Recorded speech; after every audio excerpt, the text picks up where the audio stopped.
사건이 여러분 잘 아시다시피 다 돌아와서 하는데도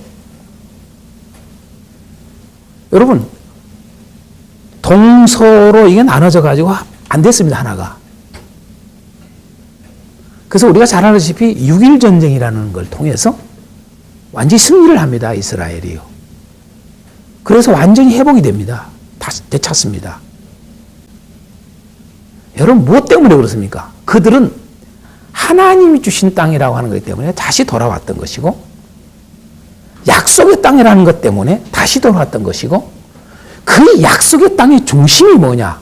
또한 하나님이 끊임없이 약속했던, 회복을 약속했던 것이 예루살렘이었습니다. 그런데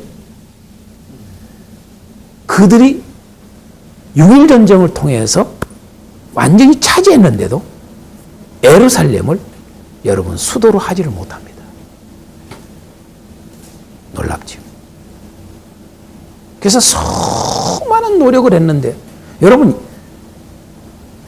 전쟁에서 승리를 했으니까 성경적으로도 예루살렘을 차지해야 되고, 뿐만 아니라 승리를 했으니까, 다 빼앗았으니까 당연히 돼야 될 거 아닙니까? 그런데도 예루살렘이 수도가 안 됩니다. 아이러니하게 돼요. 이게. 그래서 수많은 노력을 해도 어려웠습니다. 그런데 1930년대 정도에 여러분 부터 미국에서 그래도 세계를 쥐고 있는 미국이니까 이걸 수도로 해주려고 애를 썼습니다. 수많은 역대 대통령들이 그걸 하려고 했습니다. 못했습니다.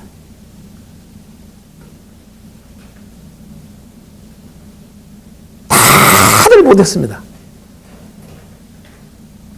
모든 것이 의회에서 다 결정이 돼도 결국은 대통령이 못합니다. 아무도 못합니다.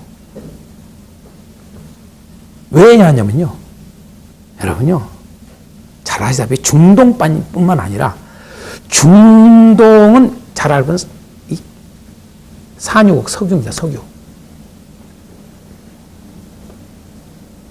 그들하고 합세를 하지 않으면 모든 세계가 다 모든 것들이 자기들에게 손해가 오니까 무진장히 조심스러운 부분입니다. 뻔한 사실임에도 안 해준 겁니다. 그러니까 뻔한 사실인데도 그게 예루살렘 수도가 안 된 겁니다. 사실은요. 우리는 특히 영적으로 분명히 알아야 되죠. 영적으로. 그런데 여러분요, 역대 대통령들이 미국에 그걸 하고 싶어도 못했어요. 하고 싶어도 못해요. 한다고 해놓고도 못하고 못합니다. 그런데 잘 알다시피 3월달이 여러분 독립적이 아닙니까? 3월달이. 그러니까 취임을 한 이후에 트럼프가 원래 공약을 했으니까 할 줄 알았는데 못했습니다. 그래갖고 연기한다고 선언을 못했습니다. 그런데 6개월 만에 공식 선언해버린 겁니다. 이건요, 모두가 반대하는 일입니다. 이스라엘만 제외하고는요, 어느 누구도 찬성 안 합니다. 다 적이 됩니다. 말 그대로 지금 보십시오. 이거 선언하고 나서요, 중동에 어제 52개 나라가 반대 제기를 해서 수장들이 다 모여서 했습니다. 근데 그뿐입니까? 중동 나라만 그럽니까? 아랍 국가들만? 유럽 등등 다 트럼프에 대해서 비판합니다. 여러분요, 이건 아무나 하는 일이 아니라고 저는 생각했습니다. 그건 쉬운 일이 아닙니다. 대단한 용기를 가진 거다 이거죠. 여러분, 우리가 우리가 쉽게 할 수 있는 일, 누구나 수긍할 수 있는 일은 여러분 하나님의 일과는 거리가 먼 데가 많습니다. 하나님의 일은요, 세상이 수긍할 수 없는, 세상이 다 반대할 수 있는 요리는 일이라는 것을 많이 생각을 해야 됩니다. 쉽게 하겠어요. 세상이라는 세상이라고 하는 큰 뭡니까? 세력. 우리가 요한복음을 공부를 이 앞전에 했지만은 사도 요한의 확실한 정신 속에 뭐가 들어있느냐. 또한 얼마 전에 특강을 통해서 누가복음을 보았지만은 세상이라고 하는 것과 하나님 나라라고 하는 것은 완전히 적대관계에 있습니다. 완전히. 그래서 세상에 있는 통치 세력은요, 여러분 하나님의 나라에 유익을 주는 게 아닙니다. 결코. 대적자로서 가는 것이지 결코. 그래서 무진장이 이로운 싸움이었습니다. 예수님은요. 그래서 우리가 이미 누가복음 할 때 제가 이야기했습니다만 예수님의 그 행동은 의로운 한 행동이었다라고 로마서 5장의 말씀대로 바로 이것이 위대한 용기, 저는 그렇게 표현하고 싶습니다. 위대한 용기. 과연 우리는 오늘 교회, 내가 맡고 있는 교회라고 하는 A라고 하는 한 교회를 담임하고 있는 내가 이런 위대한 용기가 없이는요, 교회를 바로 끌어갈 수가 없습니다. 많은 사람들은, 아니 세계 수많은 사람들은 트럼프를 향해서 손가락질합니다. 저는 반대입니다. 당신은, 손가락질하는 당신은 저런 용기를 갖지 못하는 자다. 그건 아무나 하는 게 아닙니다. 저는 주님 앞에 기도를 하면서 이런 기도를 했습니다. 나는 과연 그런 용기가 있는 사람인가? 할 수 있을까?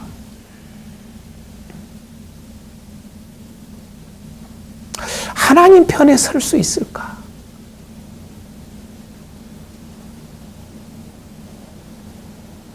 복음으로 만들어진 미국이라는 나라가 점점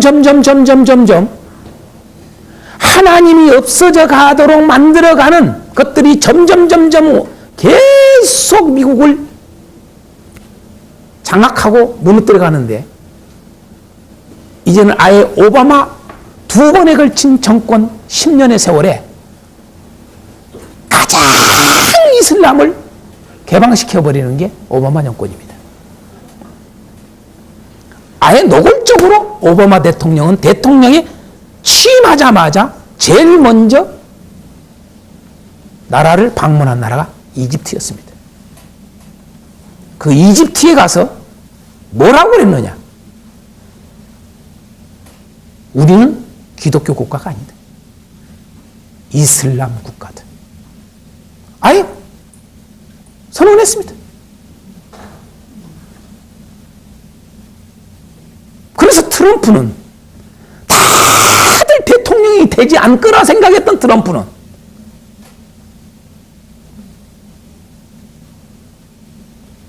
끊임없이 선거운동할 때 뭐라고 그러냐?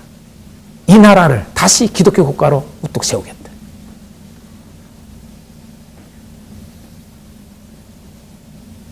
저는 이게 아무나 하는 일이 아니라고 생각합니다. 저는 그 이름 속에 하나님의 애언이 들어있다고 했습니다. 트럼프, 나팔입니다. 트럼프, 나팔. 저는 딱 그냥 트럼프라는 말을 듣자마자 내 마음에 딱 하나님이 주신 게 있었습니다. 이 시대의 나팔로 쓸 것이다. 하나님의 나팔이다. 저는 그걸로 그냥 왔어요. 처음에.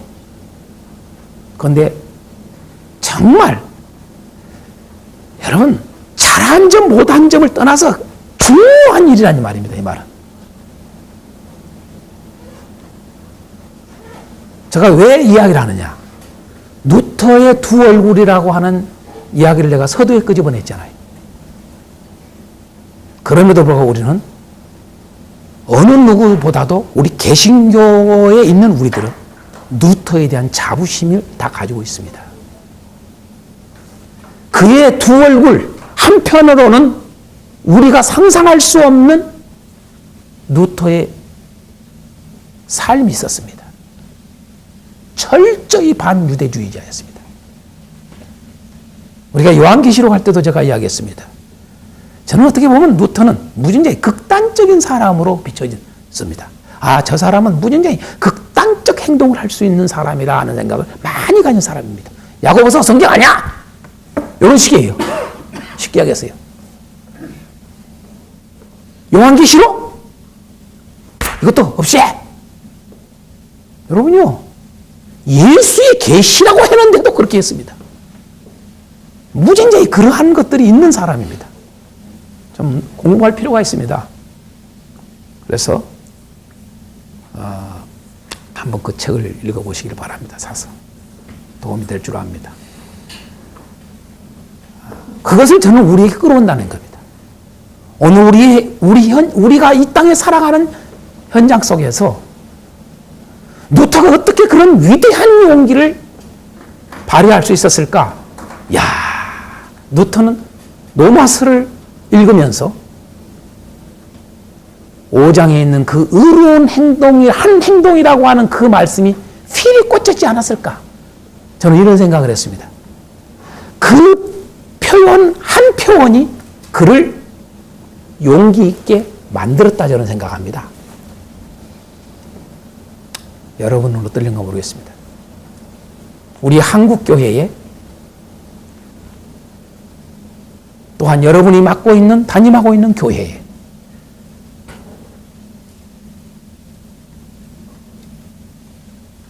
의로운 한 행동이 일어나기를 저는 원합니다.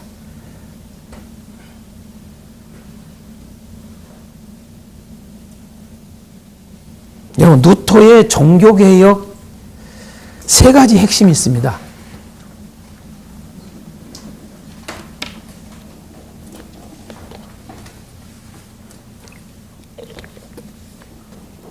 첫 번째가 뭡니까? 진리의 유일한 근거는 성경이다 라고 하는 겁니다. 오직 성경입니다. 오직 성경.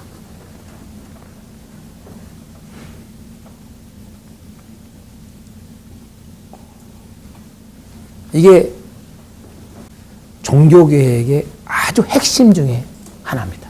오직 성경. 여러분 잘 아시다시피 왜 이걸 주장했을까요?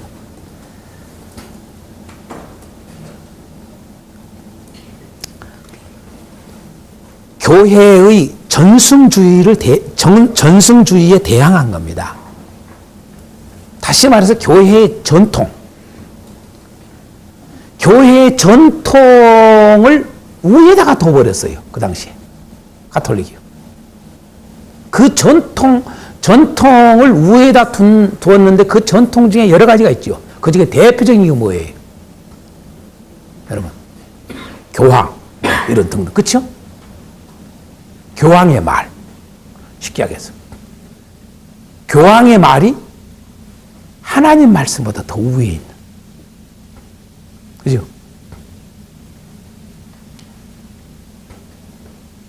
교회가 가지고 있는 이런 전통이라고 하는 걸 참 우리가요, 바울 사도도 전통이라는 말을 쓰는데 이 전통이 어떤 전통이냐라고 하는 거예요. 성경을 그대로 이어가는, 보존해가는 전통이 아니면은요, 그 전통은 무진장. 그러니까 전통은 참으로 크게 두 가지로 볼 수가 있는 거예요. 하나님이 주신 전통과 사람이 만든 전통. 이게 오늘날도 마찬가지입니다. 우리 교회 속에. 우리 지금 현대 사회에 살아가는 우리 교회, 우리 한국 교회를 우리 한국 교회를 여러분 전통은 과연 하나님의 전통을 이어가고 있는가? 아니면 사람의 전통을 이어가고 있는가? 좀 생각할 필요가 있다 이 말입니다.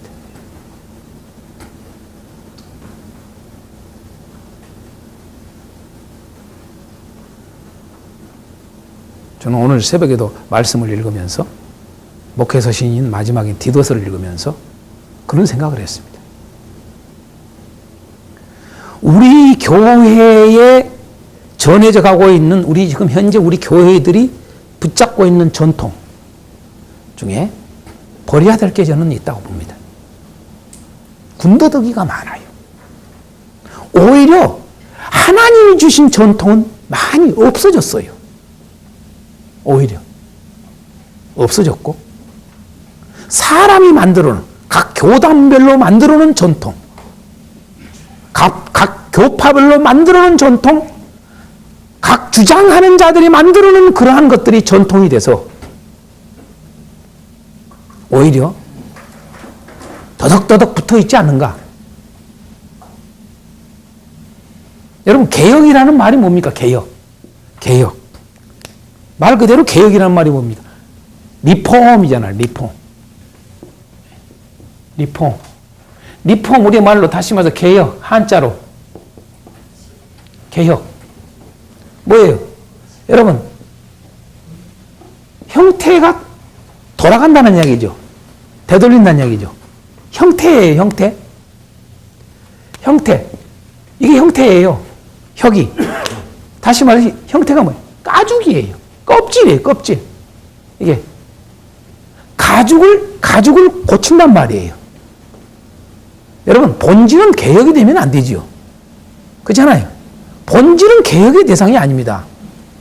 본질은 개혁이라는 말 자체가 왜 우리는 늘 개혁돼야 된다는 말을 쓰냐 이 말이에요. 본질을 말하는 게 아니란 얘기죠. 껍질이 군더더기가 많다 이 말이에요. 그 군더더기가 본질을 덮어버리거나 그 군더더기가 이 본질 안에 있는 것을 뭐예요? 변질시킬 수 있는 우려가 있단 말이에요. 오히려 껍질이 더 중요하게 여겨져 버리는. 하기야 요즘에는 껍질을 중시 여기는 시대인 것 같아요.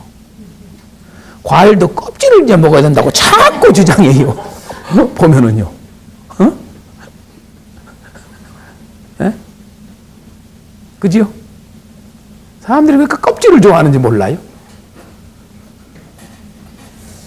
아니, 살만할 때, 살기 힘들 때는 그런 말이 없어요. 살만하니까 유정하게 오히려 그래요?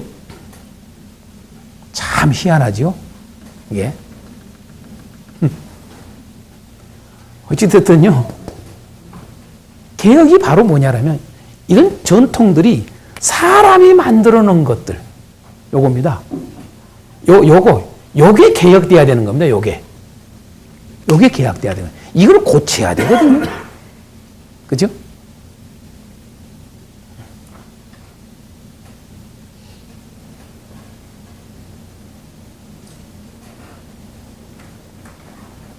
제가 조금 전에도 앞에서 말씀드렸습니다만, 희한하게 말이에요.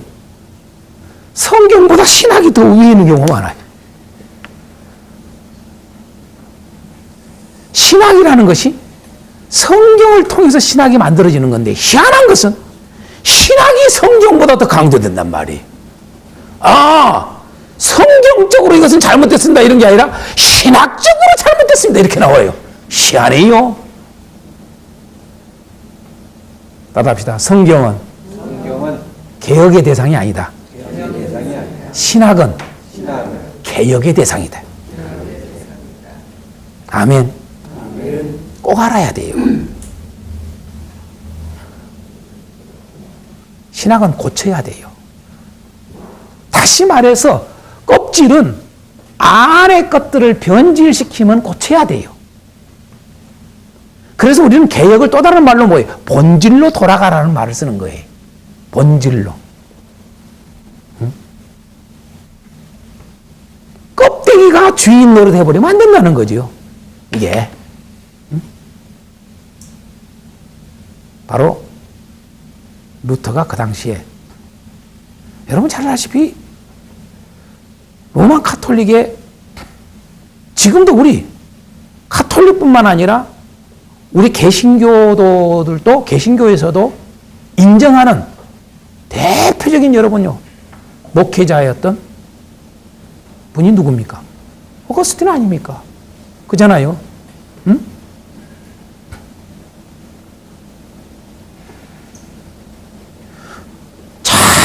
그것이 의해서 카톨릭이 잘 갔어요. 말 그대로. 그런데 껍질이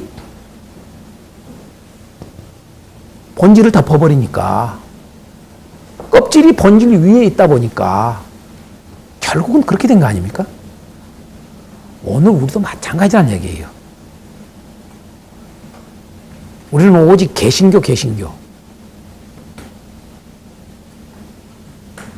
저는 특히 우리 한국 사회에서, 한국 교회에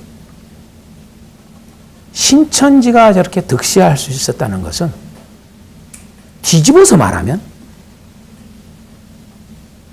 우리 한국 교회가 얼마나 개혁될 게 많은가를 보여주는 결과물이라고 저는 봅니다.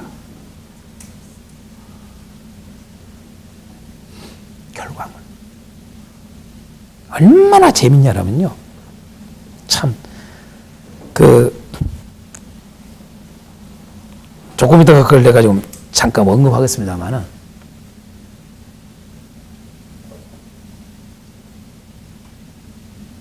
그 신천지가 우리 개신교의, 우리 기존 교회를 비교해서, 기존 교회의 어느 목사들이, 기존 교회에 있는 어느 유명한 목사들이, 우리 한국교회를 대표하는 목사들이 이렇게 설교를 했다. 그래서 이 설교가 얼마나 말씀에 잘못된 것인가 아주 쪽쪽 뽑아내요. 그런 것만 쪽쪽 뽑아내요. 쪽쪽. 근데 아니나 다를까 진짜 말도 뭣도 안 되는 소리를 해요. 얼마 전에요, 제가 깜짝 놀랐어요. 여러분요, 그걸 신천지가 한기총 목회자의 강의한 것을 캡처를 해가지고 그걸 딱 보여주고, 그러고 이제 이게 잘못된 걸 자기들에 대해서 자기들이 성경을 가르치는, 이거 항상 그 비교해서 하잖아요. 근데 우리 기존에 있는 교회에 어느 모 목사님이 강의한 건데, 여러분요, 요한계시록을 강의를 하는데 뭔지 아세요? 이분이 요한계시록은 영원 구원과는 아무 상관이 없대요. 관계가 없다는 거예요. 와, 여러분 그걸 그냥 해, 방송에서. 우리는 오직 예수 믿음으로 구원이지 요한계시록 아무것도 몰라도 된다는 거예요. 여러분 그러니까 잡히는 거지요. 그러니까 여러분요 돌아가는 거예요.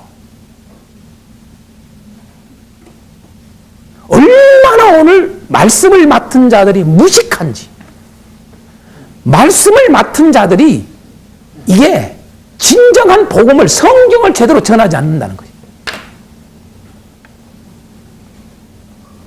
그러놓고 교회 크게 하고 있다? 유명한 목사다? 이런 현실 속에 있습니다, 우리가요. 이런 현실 속에.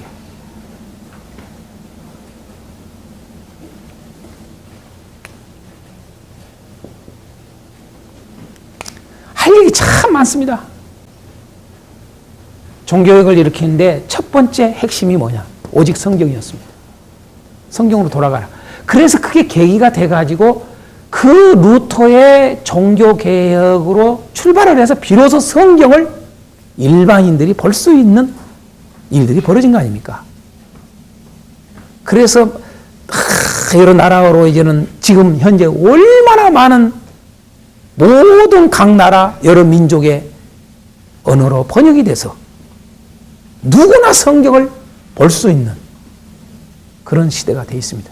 그런데 이건 저는 또 반대로 이게 오히려 이제는 또 역효과를 가지고 있다. 너무 성경을 아무나 쉽게 보게 해놓으니까 하여간 박사들이 너무 많아. 다 선생들이요. 목회자들만이 아니라 일반 그냥 성경을 보다가 예수도 안 믿는 성경 보고 지가 선생이 돼 있어. 기가 막혀요. 예수님을 안 믿는데도 성경 가지고 선생해버려요. 우리가 흔히 하는 말 있잖아요. 이것을 선하게 사용하면 선한 도구가 되고 악하게 사용하면 악의 도구가 된다고. 그래서 선용하냐 악용하냐라고 하는 건데, 여러분 성경은 선용하기 위해서 준 거 아닙니까? 여러분 선한 거라 그랬어요. 할렐루야. 선한 거예요. 악한 게 아니에요. 응? 그런데 그 선한 것을 잘못한 거죠. 하나님 말씀을 여러분 잘못 사용을 해요. 예수님을 안 믿는 사람만 성경을 가지고요 악용하는 게 아닙니다. 오히려 말씀을 전하고 가르치는 목회자들이 악용을 제일 많이 합니다. 항상 그랬습니다. 그래서 더 우리가 정말 두렵고 떨림으로 말씀을 전하고 가르쳐야 됩니다. 또 하나가 뭐가 있습니까? 여러분, 구원은 오직 예수 그리스도를 믿음으로만이 된다라고 하는 오직 믿음을 강조했습니다. 그렇죠? 오직 믿음.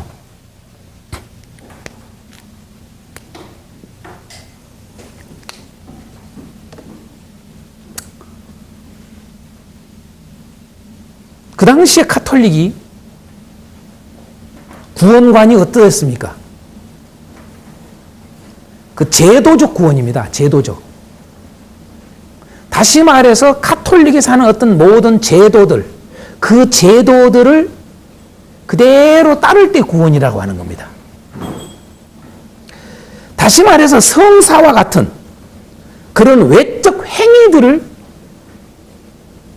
하는 것이 구원으로 전락했던 겁니다. 거기에 대항해서 구원은 오직 믿음으로다 라고 하는 것을 슬로건으로 잡았죠.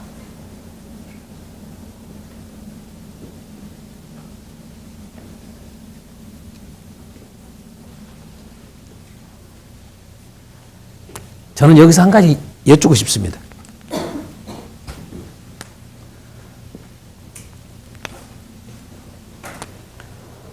교회의 모든 제도,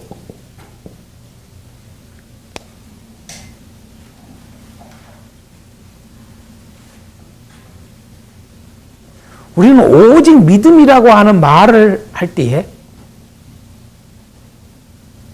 오해를 하는 경우가 있습니다. 맞는 말인데 요것에 대항하다 보니까, 이것으로 구원이라고 하는 것 때문에 대항하다 보니까 이제는 어떤 일이 벌어지느냐, 이제는 요것을 모든 제도를 무너뜨리려고 그래요. 참 이게 인간이 하는 일이 무섭습니다. 다시 말해서 제가 지난번에 언뜻 그런 이야기 했죠. 여러분 구원은 오직 믿음으로라고 하잖아요. 그러면 세례는요? 네? 세례가 큰 의미가 없잖아요. 오직 예수 믿으면 되잖아요. 내가 누가복음 특강할 때 잠깐 이야기했잖아요. 여러분, 오직 믿음이라고 강조를 하면서 세례를 벨버지로 생각하면 안 된다는 거지요. 관계성이라는 거죠. 관계성. 서로 연결되어 있다는 거죠. 떨어질 수 없는 거라는 거죠. 에? 떨어질 수 없는데 그러한 것들은 싹 무시를 해버려요. 여러분, 오직 믿으면 돼야. 그러면 구원이야. 그러면서 무너뜨려요. 전체가. 여러분, 목회서신을 와서 보십시오, 여러분요. 왜? 분명히 예수 그리스도는 믿음으로 구원인데 왜 직분자들을 세우는 문제라든가 왜 직분자를 세울 때 바르게 세우라고 그러냐 이거예요. 예? 또한 교회의 모든 성도들이 어떻게 행동하고 살아야 되는 것을 왜 가르쳐요?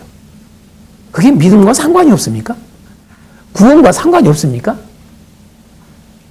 그러니까 그런 이론적 사상이 위험한 겁니다. 항상 제가 늘 이야기했지만 치우침이 늘 이단이 되고 치우침이 여러분 문제가 돼요. 예.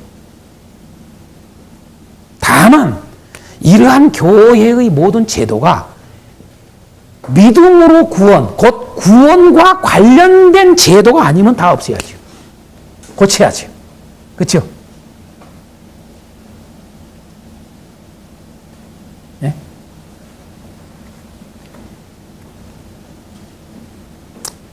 자, 또 하나가 뭘까요? 세 번째. 루터의 종교개혁의 핵심 세 가지. 마지막 뭘까요? 만인 제사장설입니다. 만인 제사장.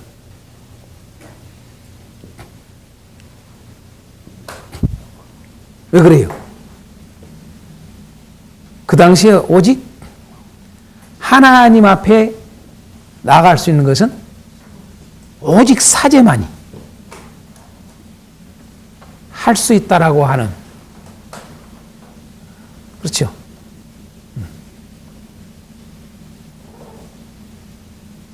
그래서 거기에 대항해서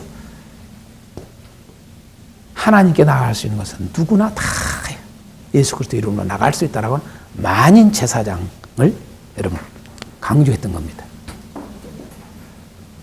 사제주의에서 만인 제사장주의로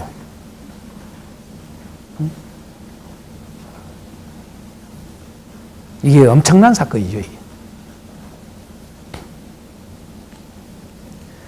이러한 세 가지를 크게 루터의 종교개혁 세 가지 핵심입니다. 이게.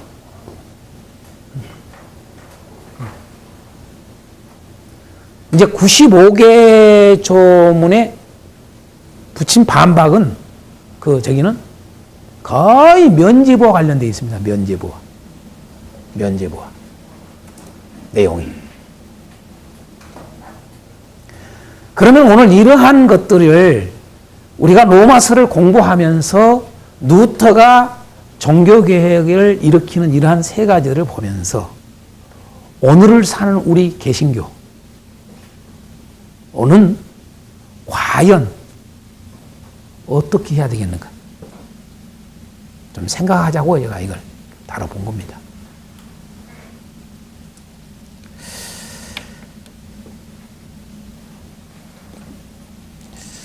우리가 로마서를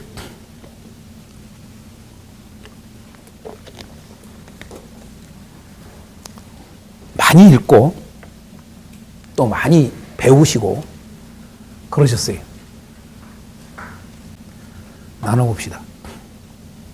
로마서를 또 읽어보고 오셨고, 그리고 그동안에 우리는 배운 게, 지금까지 로마서를 배운 게 뭐가 딱, 로마서 그러면 뭐가 딱 생각이 나요? 제가 두 가지 질문 해놨죠. 로마서 하면 가장 떠오르는 단어가 뭡니까? 라고 해놨어요.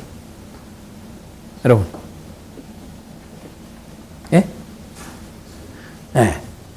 뭐라고요? 칭의입니다, 칭의. 가장 떠오르는 단어가. 로마서 그러면 다들 칭의. 또요. 또 뭐가 떠올라요? 듣고 로마서라서 아주 중요한 단어가 있잖아요. 딱 떠오르는 게 칭의와 뭐예요? 네, 그렇죠. 믿음. 또요. 칭호와 성화잖아요. 그죠?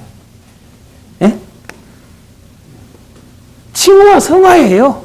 로마서에서 지금까지 배워온 로마서는요, 지금까지 우리의 머리에 남아있는 로마서 그러면은 가장 먼저 떠오르는 단어가 딱 두 단어라고 하시면은 칭호와 성화고, 그 다음에 하나가 믿음이에요. 세 가지예요. 그죠? 좀 더 이야기하면 오직 믿음으로, 그렇잖아요? 오직 믿음으로 라는 단어 이겁니다.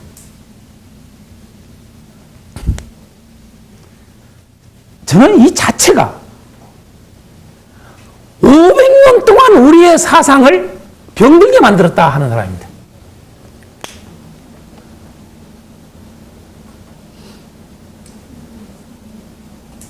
병들게 했다. 칭의, 성화. 지금도. 여러분, 이것은 우리 개신교의 500년 역사 동안에 끊임없이 반복되고 논쟁하는 거리가 칭의와 성화의 문제입니다. 놀라운 사실은요. 그럼 로마서는 여러분요, 칭호하고 성화 이야기입니까? 칭호와 성화 이야기냐고요. 좀 더 이야기하면은 칭의라고 하는 말은 로마서에 있지만은 성화라는 말은 없습니다. 분명하게 이야기해야 돼. 성화라는 말이 무슨 말입니까? 거룩하게 된다는 말이거든요. 그렇죠? 거룩하게 되어 간다 그 말이에요. 요거 분명히 짚고 넘어갑시다, 우리. 여러분, 우리는 예수를 믿음으로 거룩해진 겁니까? 아직도 거룩해지지 않은 겁니까? 예? 예? 아주 쉽게 질문하자고요. 예수를 믿음으로 거룩해진 겁니까? 아직도 거룩해지지 않은 겁니까? 근데 왜 성화를 씁니까? 저는 성화라는 말을 쓰는 거, 성화라는 단어가 없어요. 로마서에. 직접적 단어는 없지만 차라리 성숙이라고 썼으면 더 안 나왔을까 싶어요. 성숙. 성숙. 예? 성숙에서 이 성자는 여러분요, 우리가 알다시피 이룰성이에요. 성숙이라는 말은 무엇과 되어 있냐면 열매와 관련되어 있는 단어입니다. 이게 성숙은 왜? 열매는 성숙해야 열매를 맺잖아요. 그렇죠? 성숙이라는 말을 쓰는 게 더 낫다는 거죠. 이 성화라고 하는 말을 만들어 가지고 지금까지 세뇌가 되어 있어요. 분명히 여러분, 로마서는 예수를 믿음으로 우리가 거룩해졌다 그러지 아직도 거룩해지지 않아서 거룩해져야 된다고 한 적이 없습니다. 뭐 다른 성경은 둘째치고 로마서 자체에서 분명하게 여러분요, 대표적으로 여러분 한 군데만 봅니다. 6장 22절 봅니다. 6장 22절 이거 봅니다. 시작. 이제는 너희가 죄로부터 해방되고 하나님께 종이 되어 거룩함에 이르는 열매를 맺었으니 그 마지막은 영생이라. 아멘. 아멘. 여러분, 거룩해졌다고 그래요? 아직도 거룩 안 해졌다고 그래요? 거룩해졌다고 그러잖아요. 네? 거룩해진 거예요.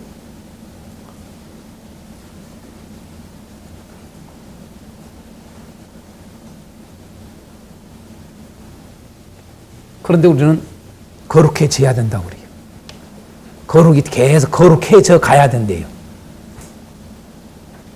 여러분, 그러면 우리가 디모데전서 4장 5절에 말씀과 기도로 거룩해지니라, 이 말은 무슨 말일까요? 아직 거룩하지 않았기 때문에 말씀과 기도로 거룩해진다는 말이 아니라 무슨 말일까요? 네? 거룩을 지켜가는 거지요. 그죠? 말씀과 기도가 거룩을 보존시킨다는 이야기입니다.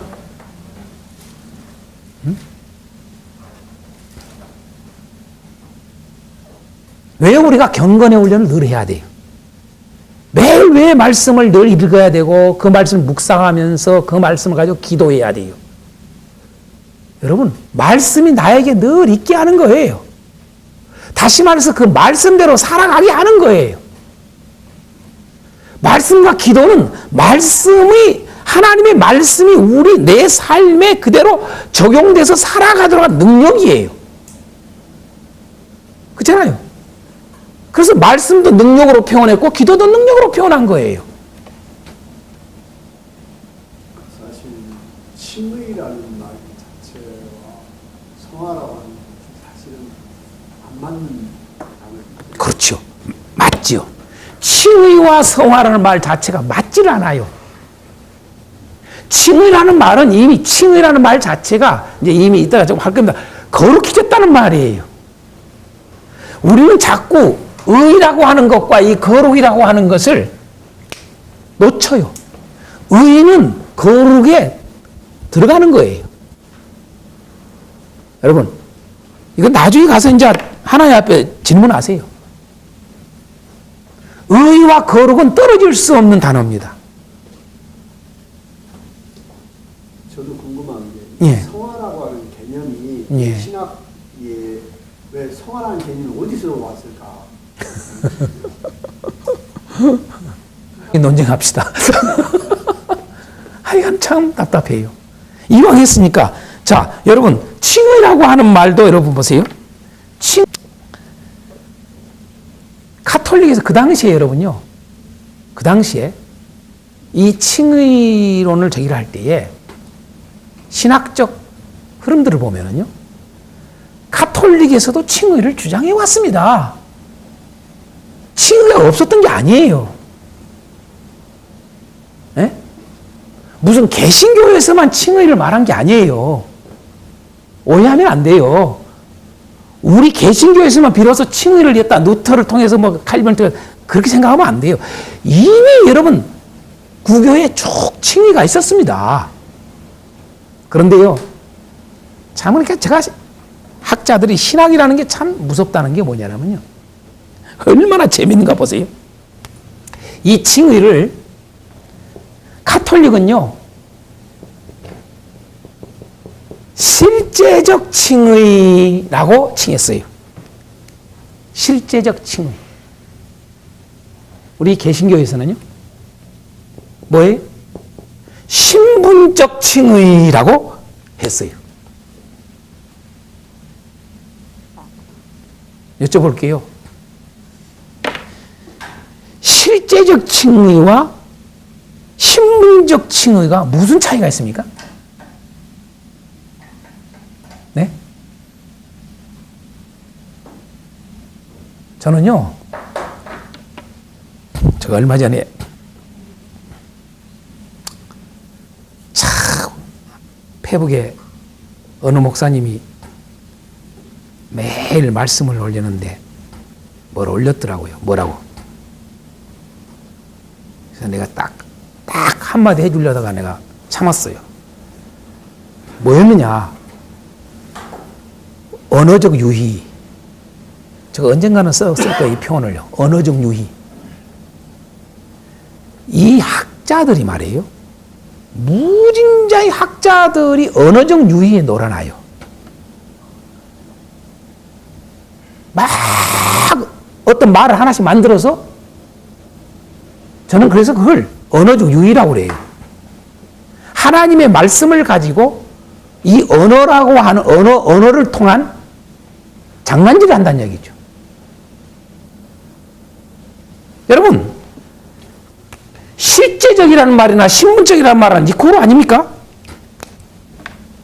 오히려 제가 느껴지기는 예. 실제적이라는 말은 알맹이라는 의미로 느껴지고요. 예. 신분적이라면 껍데기라는 느낌으로.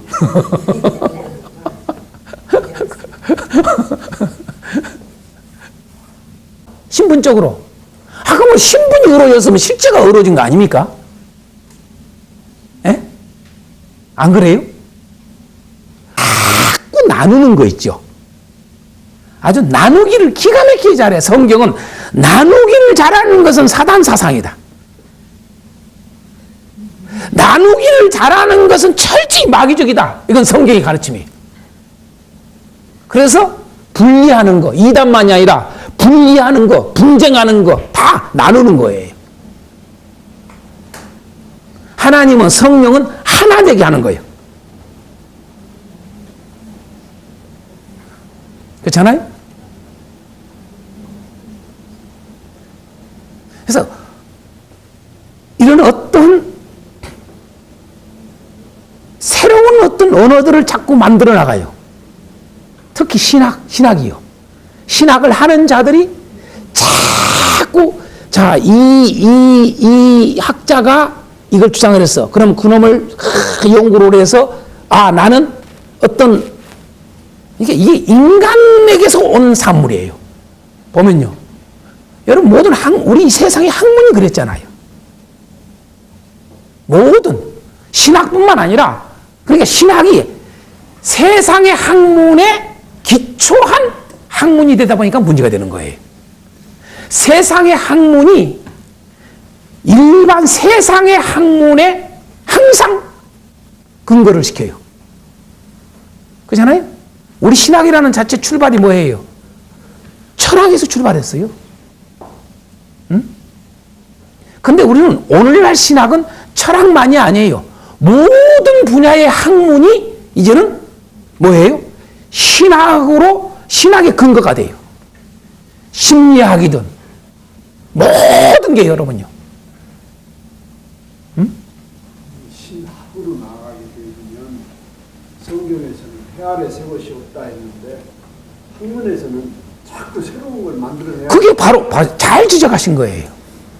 바로 이게 신학이라는 것이 뭐냐라면 세상의 학문의 기초에서 연구해서 어떠한 것들이 돼 있다 보니까 자꾸 새로운 것을 만들고 새로운 걸 표현하고 자꾸 이 사람이 주장한 것을 또 주장. 여러분 철학의 발전사도 똑같아요. 이걸 주장했던 사람이 이걸 주장하고 이걸 주장했던 사람은 조금 더 이렇게 해서 주장하고 또 거기서 반대된 주장을 하고 아니면 여기에 대한 더 찬성하는 더 그걸 플러스해서 찬성하는 주장을 하고 신학도 똑같아요. 지금까지. 그러니까 따라서 합시다. 신학을 하면 논쟁을 하다 저문다.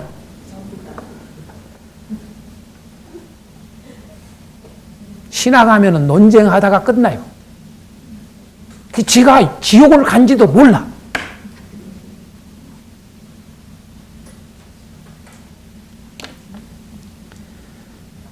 이런 부분. 왜 꼭 칭의 성화 요것만 떠오르냐 이거예요. 이 단어만. 제가 얼마나 답답했으면은 사랑이 이끄는 삶이라는 책을 쓴 이유가 너무 믿음. 아주 500년 동안 달궈버린 게 믿음이에요. 그러다 보니까 믿음은 엄청나게 강조를 했는데 사랑이 약화되어 버렸어요. 그래서 제가 언젠가 이야기했잖아요.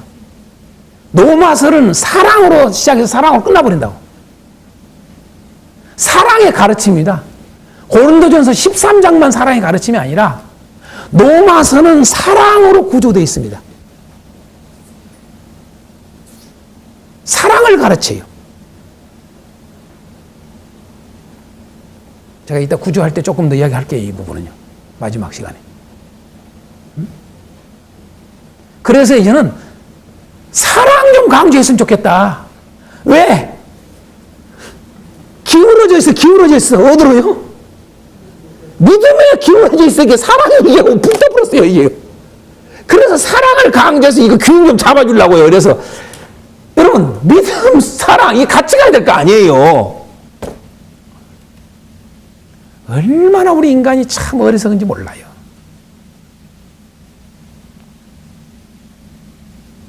이런 부분들을 좀 생각을 할 필요가 있습니다. 한 부분만을 강조를 하면은 다시 말해서 결국 다 이런 것들이 한 부분만을 강조를 해요. 잘못됐거나 한 부분을 강조를 해요. 오직 믿음 이것만 강조해요. 사랑을 강조 안 해요.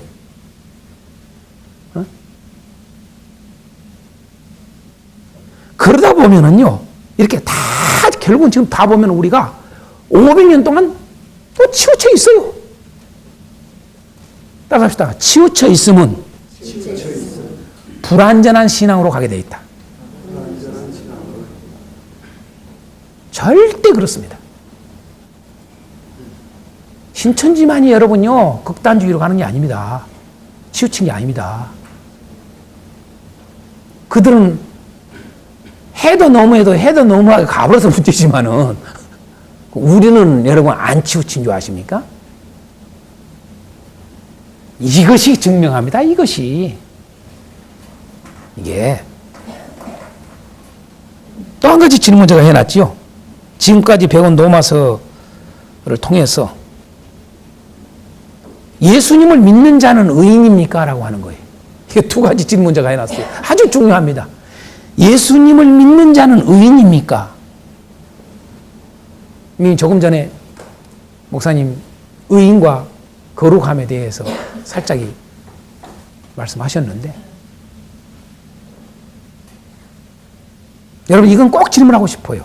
예수님을 믿는 자는 의인입니까? 죄인입니까? 네? 죄인이었지만 의인이 됐습니다. 아니, 청문할 때 그러더만요. 길게 이야기하지 마세요. 단답으로 딱 말하세요. 믿음으로 의인이 됐습니다. 뭘 토를 달지 마시고 딱 이 기면 기다 아니면 아니다 하세요. 왜 그래요? 자꾸 흐려요.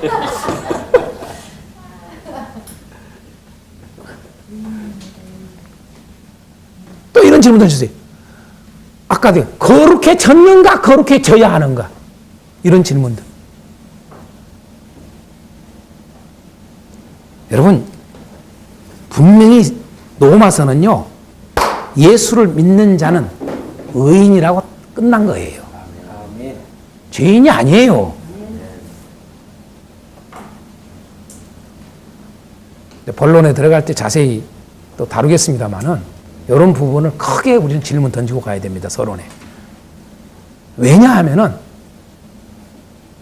다들 죄인으로 살아. 예수님이 다 의인이라고 해줬는데도, 하나님은 너 의인이다 딱 했는데도 나 죄인이요. 기가 막힌 이야기입니다, 이건. 또 이야기를 하면은요, 목사님들이 뭐라고 하는 줄 아세요? 목사님, 그럼 우리 죄 안 짓습니까? 이러고 또 앉아 있어요. 또 그러면서 또 어떤 사람 그래요? 바울 사도는 디모데서에 내가 죄인 중에 개수라고 그랬다고. 와, 더 이상 할 말은 없어요, 저가요. 바울 사도가 죄인 중에 개수라는 말은 지금 바울 사도로 살아가면서 내가 지금 죄인이란 말이 아니에요. 에? 죄인 중에 개수였다 이 말이에요. 예수 믿기 전에는 죄인이었다 그 말이에요. 그 죄인도 보통 죄인이 아니었다. 그걸 말하기 위해서 하는 거예요. 그런 죄인을 나를 긍휼히 여기사 나를 구해 주셨다. 나를 불러 주셨다. 나를 택해 주셨다. 나를 사도까지 삼으셨다. 이게 바울 사도의 고백입니다. 7장 할 때에 또 그러면 이제 또 갈등이 생기기 시작할 거예요. 7장에 왜 그러면 바울 사도는 그런 이야기를 했을까? 그건 그때 배울 때 알 거예요. 명쾌하게 끝나요. 왜 그런 갈등들이 있었는가를 알아야 돼요.